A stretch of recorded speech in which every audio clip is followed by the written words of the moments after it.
கொள்கை உங்க கொள்கை நீங்க பேசாதீங்க. கத்துறது தான் உங்களோட கொள்கை. உங்களோட கொள்கை கத்தி கத்தியே ஜெயிக்கிறது உங்க கொள்கை. நான் கேக்குறேங்க.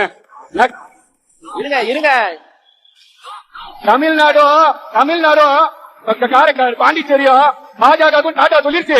உங்க RSS டாடா சொல்லிருச்சு. உங்க பாச்சா இங்க பலிக்காது. உங்க பப்பு இங்க வேவாது. நான் என்ன கேக்குறேங்க, ரேஷன்ல ஒரு 10 கிலோ அரிசி போடுறீங்க. ஒரு ஏழைக்கு அந்த 10 கிலோ அரிசி போதுமான்னு கேக்குறேன். நாட்டோட முதலமைச்சர் நாட்டோட பிரதம மந்திரி 20 லட்சம் ரூபாய்க்கு ட்ரெஸ் போடுறாரு. எந்த மாதிரி கார்ல போறாரு, நாட்டை ஆள்றாரு. இந்த வறுமை கோட்டுக்கு கீழே யாரு இருக்க கூடாதுன்னு பேசுறாரு. நான் ஏழை தாயின் மகன்றாரு. ஏழை தாயின் மகன் ஏழைகளுக்கு அன்றாட தேவையான பொருளை கொடுக்கணுமா கொடுக்கணுமா? இதுதான் பாரதிய ஜனதாவோட கொள்கையா?